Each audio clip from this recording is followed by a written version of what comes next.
African leaders for a sustainable future. My name is Mariam Najma Agadi. I'm your host in the podcast, and it's truly special for me today to have with us Dr. and Professor Rachid Yazami, a Moroccan famous innovator and leader across the world. Thank you, Mr. Yazami, for accepting my invitation. It's a pleasure to have. Thank you very much for having me. I put an intention and I visualized this first episode the night of the 25th January, where all the planets were aligned, and I was amazingly surprised because I've imagined myself launching this podcast finally with a famous Moroccan leader to start this journey. And at my surprise, I found Mr. Yazami the morning after that night having breakfast at the same hotel where we were all together. I took all my courage to go and ask him to join us and to be our first guest. Thank you again. Pleasure. So, our guiding vision for co-leaders for Africa is yet powerful because big dreams are still in Africa. So, let's dream big and empower young African leaders for a sustainable and connected future. Mr. Yazani, can you please take us back to the beginning of your journey? What inspired you and what makes you pursue your career in science and technology, and especially in the batteries research topics? Okay, well, again, thank you very much for having me today. It's a pleasure. And my actually journey in science in general started when I was about 10 years old. Uh, I was passionate about knowledge in general, and I was fascinated by the classes because even, that's in the early 60s, not so young. In the early 60s, even in the, high school beginning, at age 10, 11, we had a class of physics and chemistry. Yeah. And I found myself actually not having any problem working with the powers of 10, or the mass of electrons, the mass of protons, and all the chemistry and so on at that age. So it was for me like drinking water. So it was quite easy. And then I started to collect rocks because I was interested by minerals in general, and every rock has some different colors, some compositions. I was only fascinated to know what is the component, what's the name of the rock, and so on. So I had a book. I went to the libraries, and so on to find exactly the name of the rock. So I had like a my collection was over 20 kgs of rocks all over. And then when you are interested by rocks, you want to know first if they react with acids, if they have limestone or not. And the other is what is the hardness, or if they can really, if you against glass, if they you can write something on with the rock, so the rock is hard. Okay, so this is just very simple tests you can do. Everybody can do. Amazing. And then I started a little bit with chemistry. So I think I was one of the first kids in the Medina of Fez, where I was born, to produce hydrogen. I produced hydrogen from acid and also some metals I collect from, spharin. You have all the metals, they have the scraps, all of these things that you can collect for free. They give it to you for free. So you just put it in some vinegar or some chloric acid, and you have hydrogen form. And then you put a balloon. You take a bottle, small bottle, and you put a balloon, and you see the balloon inflated, filled with hydrogen, and then it's fly in the sky. So I was looking at the. So this is the first time I was looking at the sky because I saw my balloon and it's going to explode or until it disappeared. So it was like went somewhere in space.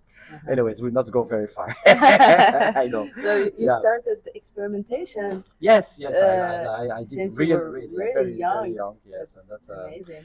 and then what happened is that at that age, one of my teachers in physics and chemistry, one day he pointed his finger to me and he said, he said in French, I will say it in French, Toi, Rachid, tu seras chimiste, which means you, Rachid, you will be a chemist. Okay, so because he felt I was really interested by chemistry and in general, like natural sciences.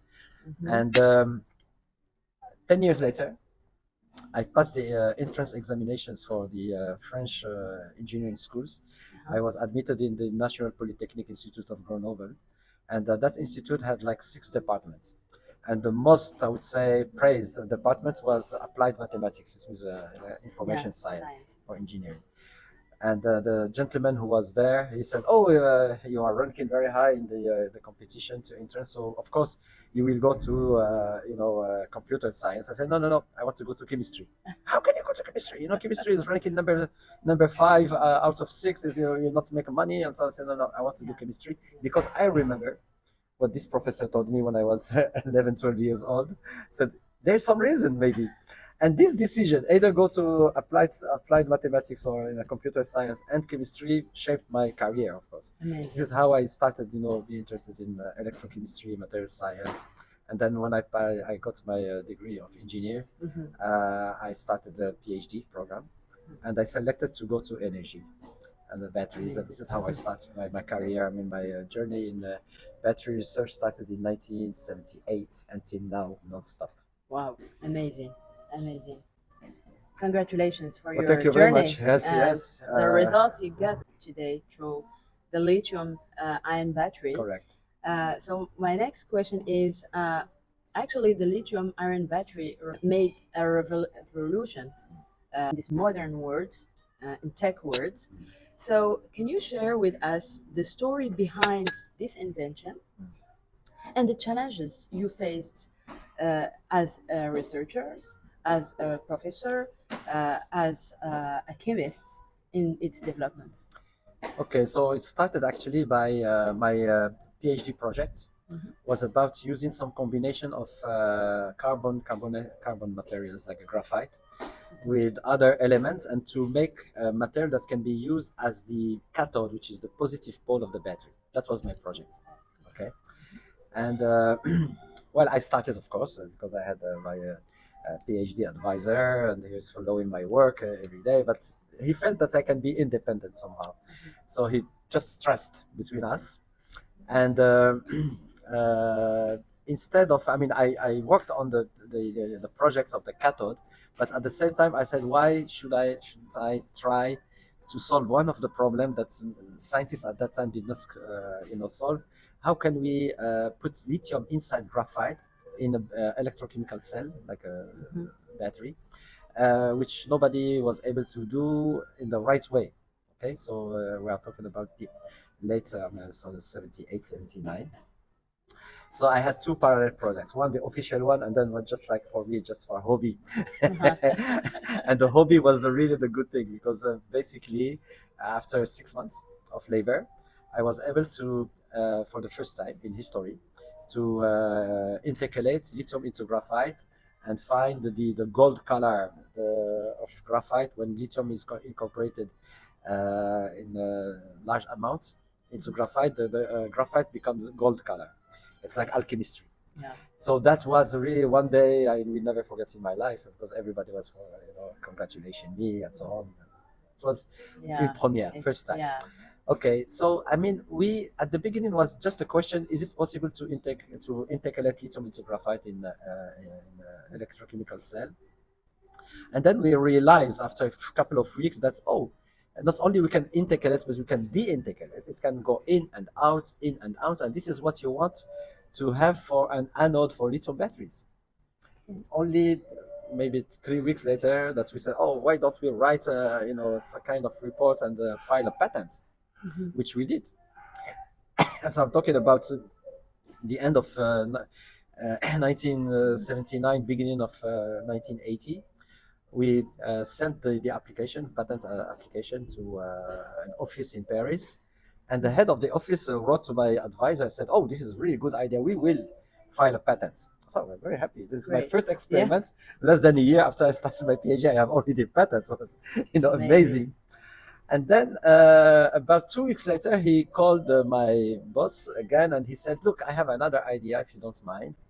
I will propose this, patent to a company in France, Mhm. and they can develop it because we are like academia, so we are not. It's not our job to develop, systems. So we will give the patents to a company, Mhm. and that company will pay some fees, for some money, and also if there are some royalties, come back to it. Mhm. Mhm. That's it. Not only we have the patents, we have the money.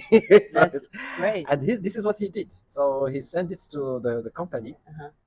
and unfortunately, someone, which I probably Yeah. was not very inspired at that day, said, "Oh, there is no future for this, discovery or invention." Uh-huh. So he wrote back to the head of this patent office director, said, "Sorry, no, we are not interested. We don't Mm. see any, future for this invention. So Okay. you can publish." So we Uh-huh. published. So two things. One, we didn't file patents, which means that this company Uh-huh. have lost more than maybe 100, Wow. since the beginning, 100 billion dollars. $100 billion, at least they lost because they didn't take this patent. We didn't, we lost the money also because as inventor we could have some royalties. Okay, Exactly. but because we published, that was the first publication that's proof that lithium can integrate it. So that's Amazing. why people consider this publication as the starting point of the graphite anode, and Mhm. this is how I got, the awards and so on and so on. So anyway, there are some things that are maybe regrettable, and some Yeah. others that are more happy. Yeah. Yeah, maybe we can say that we were kind of lucky at the time. You were in the 70s and the 80s, and the beginning of something completely new Mm. and different from where what we used to see in the tech world and tech innovations. So yeah, it's very important to have people surrounding us, to believe in us, and also just to start somewhere. Even if it's not perfect, maybe it's very important to start. So this is what you did, and I think also um, I don't know where you were at that time, in which part of the world. I was in Grenoble in France. In France. Yeah, so Okay. that was the Grenoble Institute of Technology. This is where I took my degree Mhm. in engineering, electrical science, and also my PhD. Amazing. Together with the Centre National de la Recherche Scientifique (CNRS), Yeah. who is like my lab was associated with the CNRS. Okay. As a past researcher, I can say that it's not always easy for researchers, but they still can start somewhere and try again and again to find the followers, to find the people who can believe and trust in their invention. So yeah, to go to the this innovation side and link it with sustainability, your invention not only impacted the phones, electronic portable phones, but also become like a cornerstone, if I could, might say, of sustainable energy solutions. So, how do you see the role of batteries evolving in renewable energy and electrical mobility in the future when we talk about smart cities, for example? Okay, well, let me first just complete the story, Mhm. because in a battery you have the plus and the minus one. So Mhm. my invention or my discovery was about the minus pole of the battery, which we call the anode. Okay, and coincidentally, in 1979, the cathode was invented at the same time Wow. Uh-huh. in the UK, in University, Oxford University, by a Okay. professor who eventually became my friend, but I didn't know him at all. So Okay. it was like coincidentally that the plus and the minus pole of a revolutionary battery was invented in two different cities. What's the And name it, of his his this his professor invention? John Goodenough, Okay. unfortunately he passed away, and John Oh. Goodenough received the Nobel Prize award in 2019 for his contribution to the invention of lithium batteries. And he also, by the same token, he broke the record of the oldest man getting the Nobel Prize at age 97. Okay. And he passed away only 2 years ago at age Oh. 100. So he was really You're right. at 100 year he was still going to his lab every day.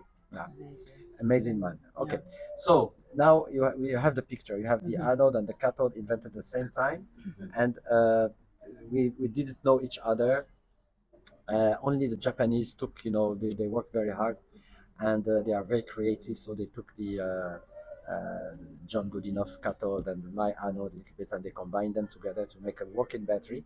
And that's Okay. only in 91, Mm-hmm.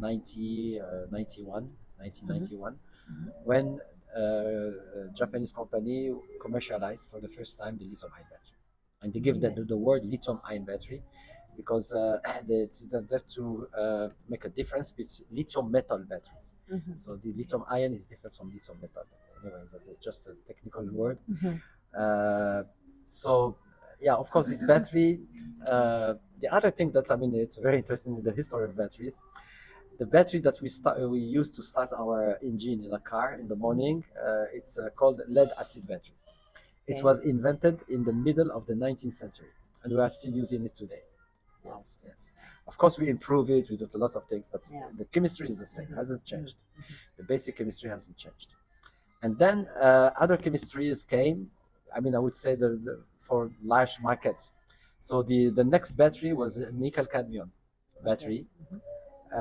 This battery, so the lead acid battery, the energy density, what we call energy density, is only 30, about 30 watt hours every kg, every kilo. Okay. Okay. Then nickel cadmium was invented at the beginning of the 20th century, and the energy density was close to 45. Mm-hmm. Okay, so it's an improvement, 50% more than lead acid battery. So Wow. it was used in tools and so on, and Uh-huh. portable, tools. Mm-hmm. And then a miracle happened, double miracle. That in 1990, two new batteries were invented.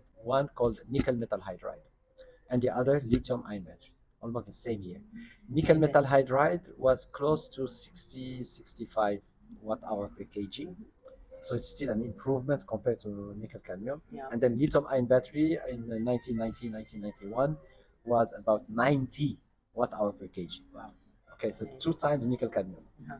And since the beginning of from the beginning of the 1990 until now, energy density has increased. So now we are close to 280 watt hour per kg. Maybe sometimes they claim 300, even higher. But in commercial batteries, Yeah. we are around the best at the cell level. The energy density is between 250 to 280 watt hour per kg. So there's Okay. huge improvements. Okay. What So does it represent into mobility and in system? mobility, actually, for the same weight of the battery, Mhm. the distance you will drive is proportional to the energy you have in the battery. So if you have 200, let's say a battery that has 280 watt hour per kg, Mhm. you can expect about 500 kg or 500, 600 kg of the battery. You can drive 600 kilometers. You have that. Wow, amazing. Yeah, that's a So that's why, I revolution. mean, yeah, of course, it's a huge, Yeah, a huge revolution. revolution.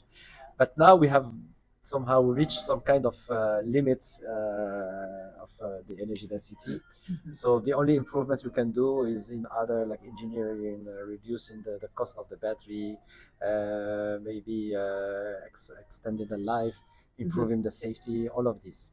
But the Okay. energy density will not change much.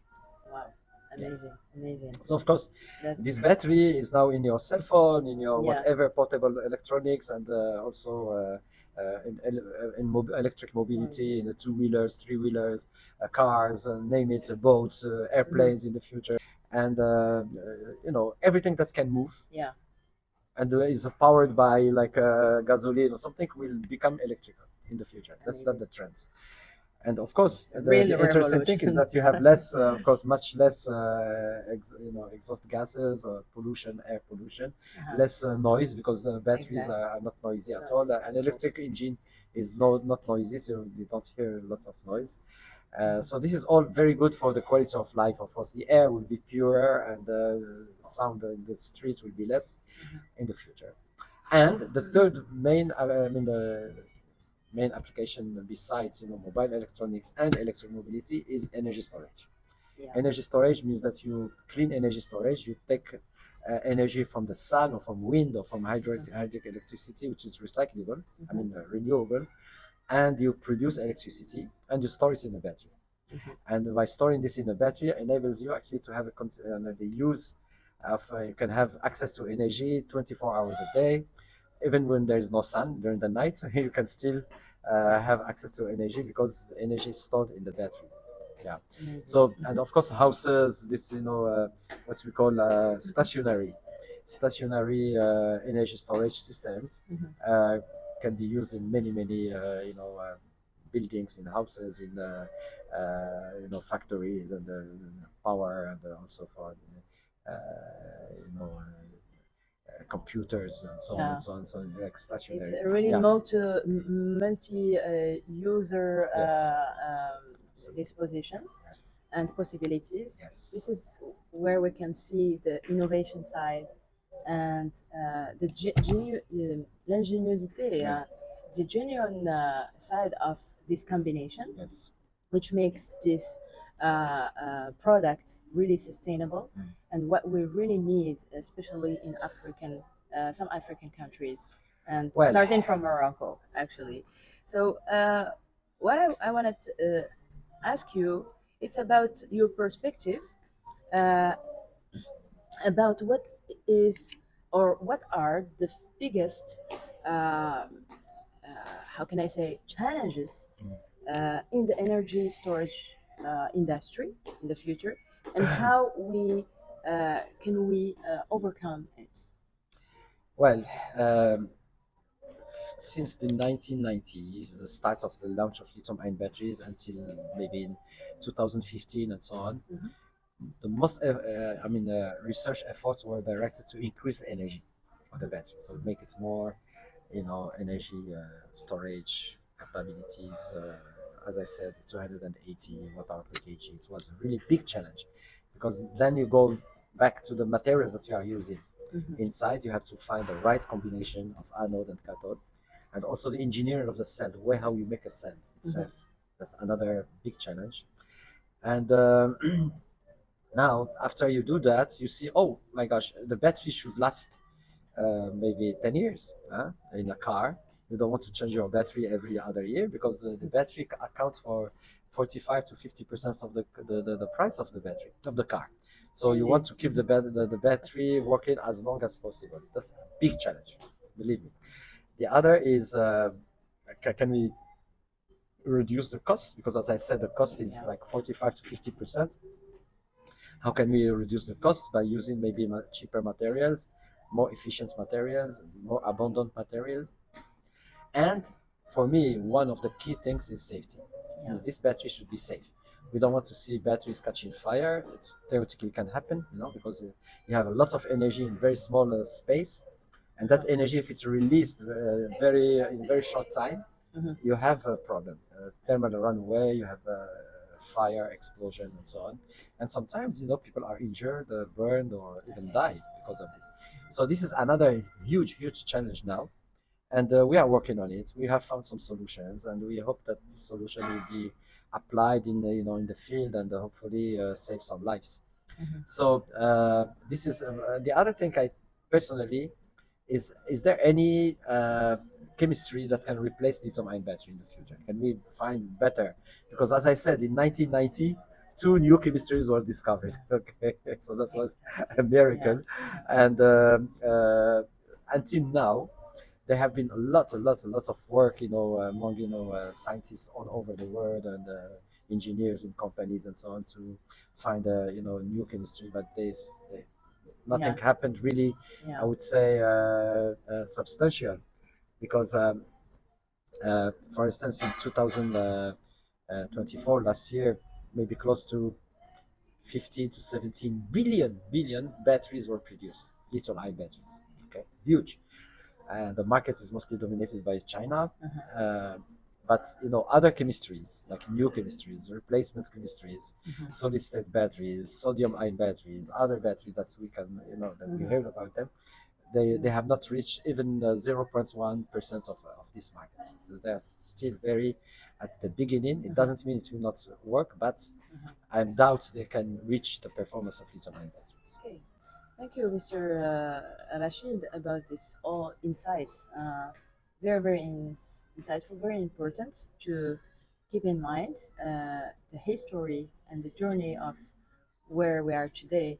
And my question is now about this among uh, uh, number of batteries that we have today since you launched this amazing innovation, both of them actually, what we can do today with the existing batteries when they last, when they don't work anymore. Well, there's the end of life. Every system, Mhm, industrial system has a limited life. mhm, Sometimes life can be a few years, sometimes it's many decades. mhm, Like a refrigerator, the engine can last forever, no problem. mhm, But for batteries, of course, there are chemical systems, and mhm. inside the battery there are some chemicals that can be harmful. So you don't want to just dispose them in nature, otherwise you have a problem of pollution. So parallel to the production technologies of lithium-ion batteries, there was another industry that has been developed since the beginning of the 90s, Mhm. at least in Japan, for recycling. So we need to recycle batteries. And it's expected that by 2030, very soon, in 5 years, 30% of the materials to build a new battery will be coming from recycled batteries. Okay, we Okay. can recycle. So it's possible. And it's, I mean, a profitable business. It means if you take batteries and you recycle them, you extract the useful materials That's that right. you want and you can make money. So it's another part of the industry which I think Africa or other countries, including Morocco, Uh-huh. because Morocco is involved now in gigafactories. Uh-huh. So probably one day they will start to think about recycling. Mhm. Everything takes time because Yeah. before people who have no knowledge about batteries, they realize, Yeah. oh, batteries die and we have to know what to do after they die. So we have to Exactly. develop a technology to recycle batteries. So Mhm, anyway, yes, I mean, there are technologies now, very efficient technologies to recycle mhm, batteries in, you know, other protect, environmental protection and so on. We try not to pollute too much, not to mhm. have too much waste of water or something because you need to have water. Exactly. Even in producing, before making a battery from the mines to the battery, you need a lot of natural resources, including water. That's right. And Mhm, also, this is the same thing. I mean, you want to reduce the cost of recycling mhm. and also to increase the amount of recycled materials in the new batteries. So this is all Amazing. ongoing things, but I think I'm very optimistic that people will find this because it's profitable. They are not Mhm. losing money. And the problem is sometimes from some electric vehicle companies, when there's an accident or something, they don't want to take the battery. They just say Ju- this battery should be recycled. mhm, So there are huge amounts of batteries to be recycled in the future. mhm. Yeah. Do you have an idea maybe about the industries that could do today the recycling of the batteries in Morocco, Africa, or in the world? Well, um, we have. I mean, to my knowledge, Yeah. there is not one single lab in Morocco, or industry or something that has some activities on this recycling. Okay. So what unfortunately African countries, including Morocco, can do is the same as when what they decided to build the gigafactories. Just Mhm. hello, China, come. You have the technology to recycle batteries. Okay, welcome. We give you money, we give you space, and you will do. That's what will happen. Mhm. But this is good because even if we don't have an initial, know-how, we will learn. Moroccans will learn very fast. And they will be, if the Chinese come after five years, Moroccan will find new ideas about how to improve the recycling processes of batteries. So I keep Amazing. very optimistic. But today, to my knowledge, there is not one single company in Morocco that says we would like to recycle batteries. Okay. Even in Africa, of course. That's a good message. Thank Yes. you, Dr. And Professor Rashid, for reminding us. And to conclude this innovation and sustainable part, I would love to have your insight about what you think uh, are the key innovations that we need to achieve sustainable goals. Okay, so there's number one is maybe the education of people, Mm-hmm. knowing that Earth has limited resources. We cannot overuse them, and especially those that we cannot recycle. So of course, from the 19th century until now, we have been using carbon-based, sources of energy, Uh-huh. hydrocarbons, coal and gas and so on. But this is not infinite. Uh-huh. We cannot. It's not sustainable, and it's not really recyclable. Plus, you have emission of CO2, Uh-huh. which contribute to the global warming of the climate Yeah. change and so on. So this is very important that this transition that we are starting now in the 21st century, at least we reverse all the stupid things that have been done before, Mhm. and thinking that we have infinite sources. I mean, you go in America, Mr. Trump said, "Oh, we don't care. We just use the Mhm. rocks and so on. We can extract gas from these rocks." Like Mhm. they don't care about Definitely the that environment. the They don't care. natural resources are not infinite. Of course. So yeah, this is why we encourage young African leaders and scientists all over the world, but especially for Africa, to think about alternatives. Mm. Yes. Uh, Well, one thing very important that I should mention here is that Africa has all the natural resources to make batteries. mhm, Everything you need for making batteries is in Africa. mhm, Except the only country who has started gigafactory is Morocco. And I expect other countries, North Africa, maybe Egypt, maybe other countries in Africa. I think countries like maybe Central Africa, if one mhm, day, not Central Africa, the Congo, uh-huh, the Republic of Congo, when they have a peace and so on, they can think about building factories because they have the cobalt. mhm, They have the largest reserve, the world reserve in cobalt, and mhm, they have been like all taken by the European and the African and the Chinese to build batteries in their countries, not in Africa. It's too bad. So I think all these natural resources which are in Africa should be used in Africa for African people. So that's the very important thing. That's not only the leaders but the rulers of African countries they have to think about it for the benefits of their country, the population, and also economy and so on. So yeah. I think like they have started like Morocco.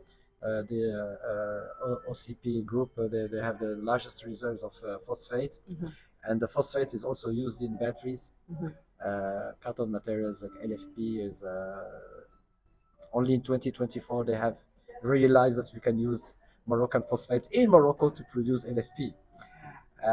The battery started, the invention of LFP was 1996 or something like that. okay.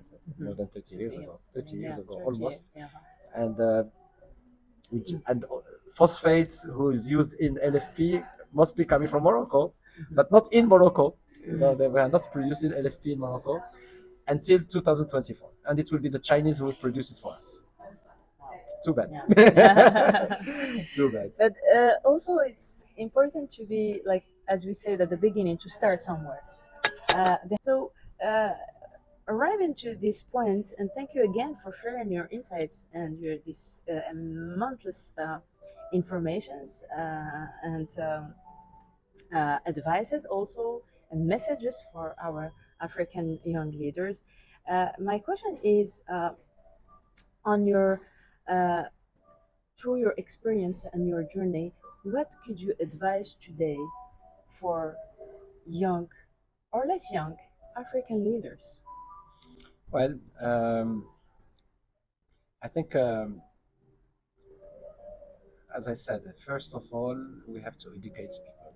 And the Mhm, education, it's very important that we have people having the background, scientific and technological background, to understand, the novelties in innovations in general in science and technologies, uh, including, for instance, the artificial intelligence, which is now changing the world as well. Okay, so mhm, this is very important that we have people who know what they are talking about, and so that means that we have to develop more, universities, inclusive universities in Africa for Africa.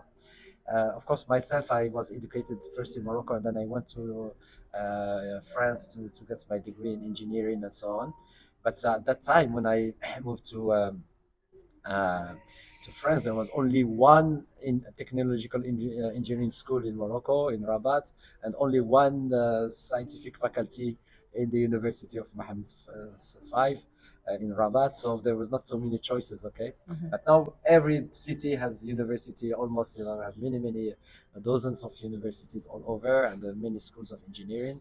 So Mhm. young people have more chance, and this, I mean, the trends now in Morocco. I think the model will be applied also in Africa, Uh-huh. because there will be more and more schools, in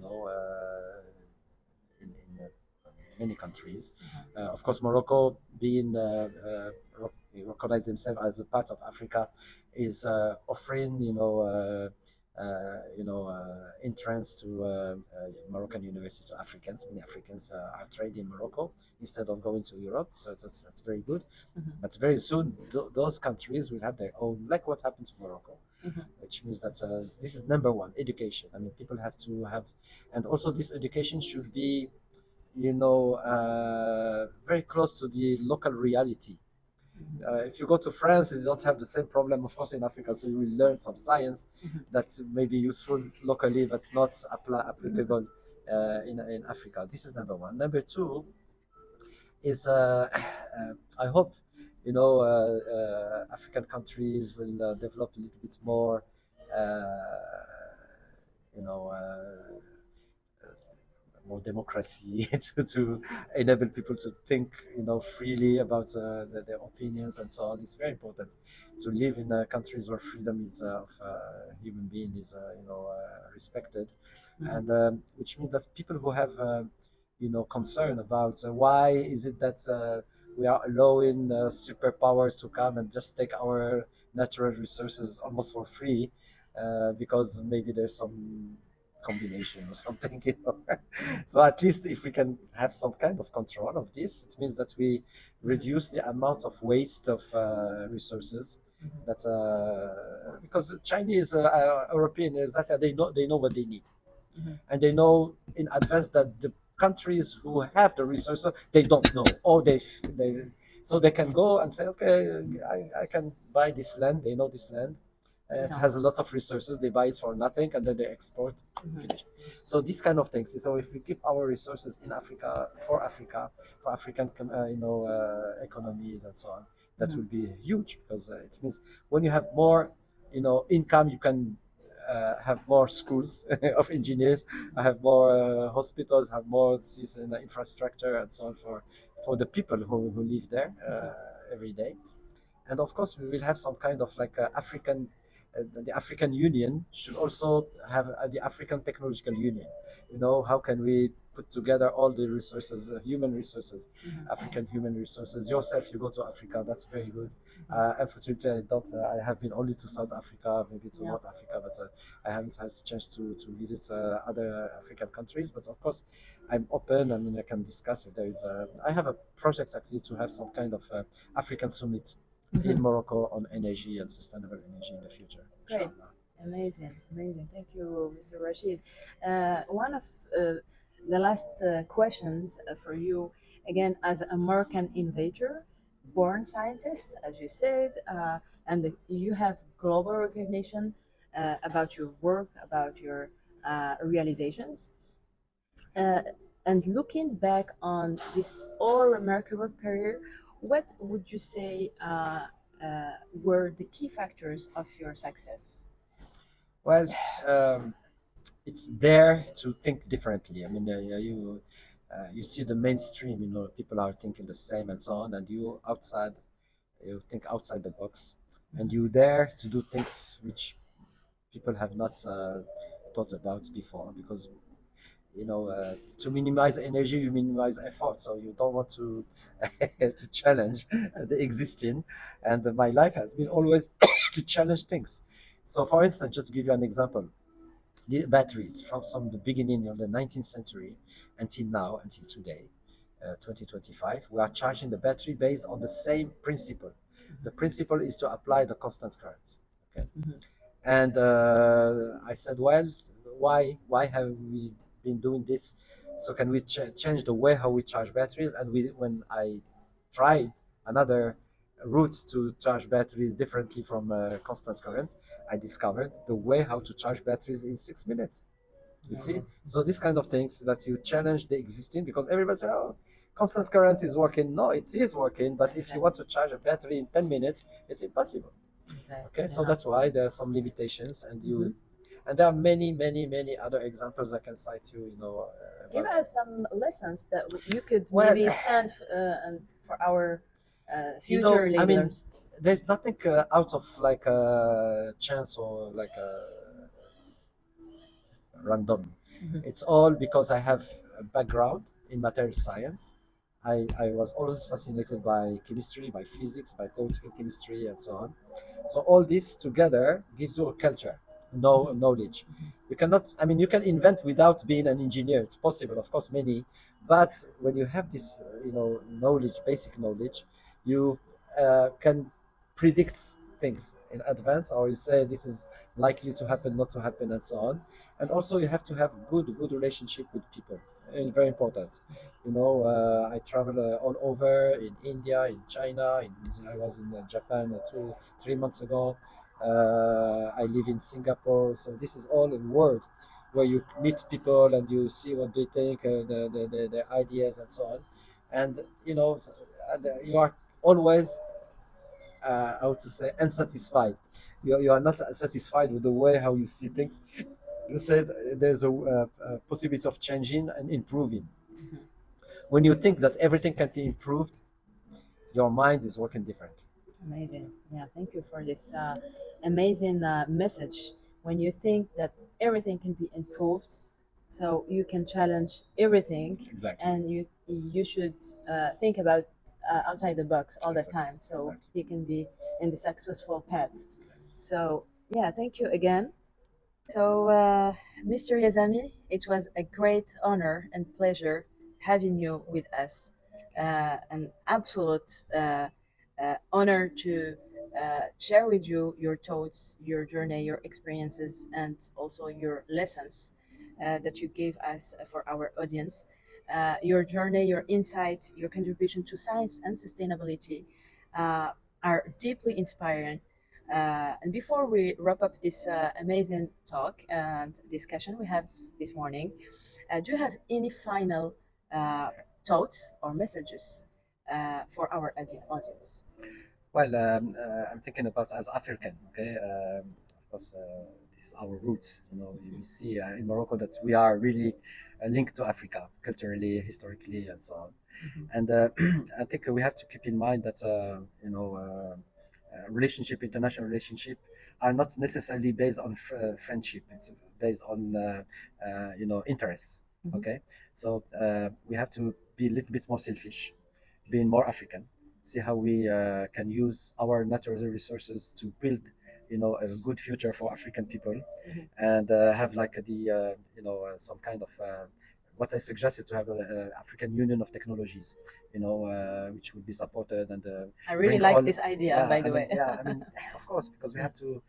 The future is there, and I don't like to see African people in not having a good infrastructure, good health, good education, and so on. We can change this, and it has been, most of the countries who are like colonized by Europe or other countries, it has been more than 50 years, 60 years, and then now it's time to take our future in our hands, and and I am convinced that the 21st century is the century of Africa.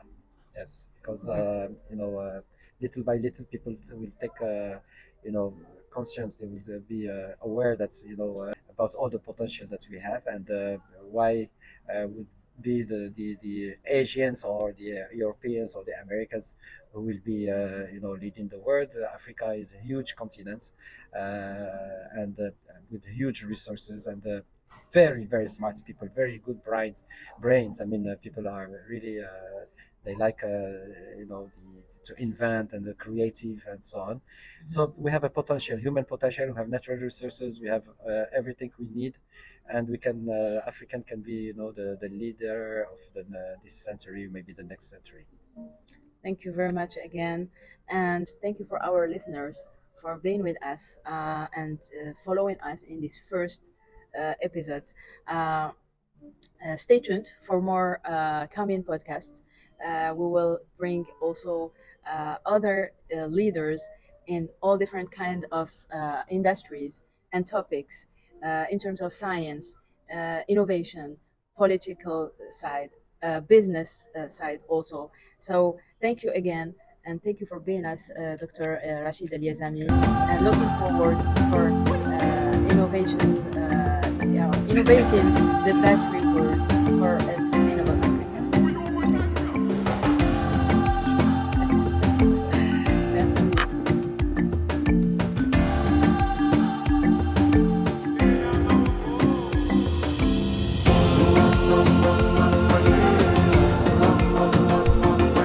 Le gros de leur marché actuellement. Quand on commençait, c'est le et puis bon, bah, il a payé tellement cher ce téléphone qu'il a intérêt à ce que ça marche. On va pas faire la publicité de Merci Sibérie. d'être là parmi nous, c'est Rachid. Bah, merci Ça beaucoup fait de vraiment m'avoir ce plaisir. matin. Voilà.